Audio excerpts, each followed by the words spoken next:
So circling back around to the spacecraft construction, you said that's very different.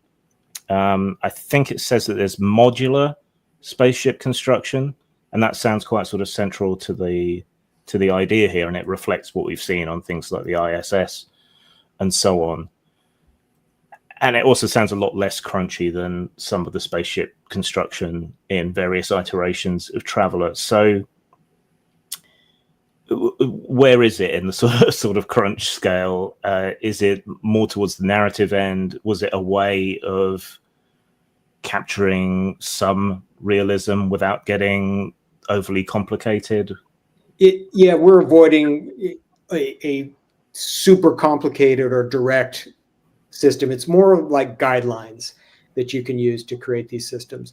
And we explain that you're going to have different kinds of rockets. The first one's a launcher, the other one's a transfer vehicle.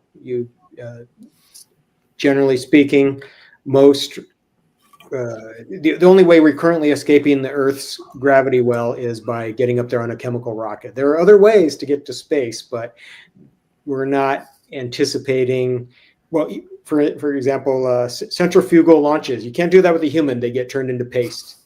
There are space planes is an idea as well. I don't know, Sandy, do you see that as something that's being developed in a major way? Or well, it's like what you were saying earlier. If you break up the segments, so you're not one vehicle to go from here to the moon, but you have, get to low Earth orbit and trade off to the moon run and have a lander.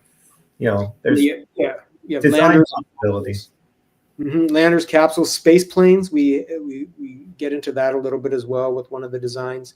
So there are options to guide you into the creation of a spacecraft, but it's not at all like Traveller, because the intention is completely different. For one thing, you really want to minimize your time out there. You want to get to your destination.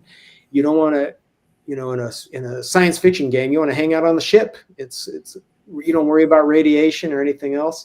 But in Pioneer, in actual space travel, you need to get through the danger that is space. Once you get outside, you've got the Van Allen belts that are a threat close to Earth. Then once you get past the magnetic field, you're directly exposed. Going to Mars for that reason is we want to shorten that trip, because of every moment you're out there is more danger. Mm-hmm. And we have 3 eras, basically the next few decades for getting a foothold, a middle era where there's starting to be bases and such made, but sparse, and then a later era where you would actually have the permanent or semi-permanent base on Mars and such.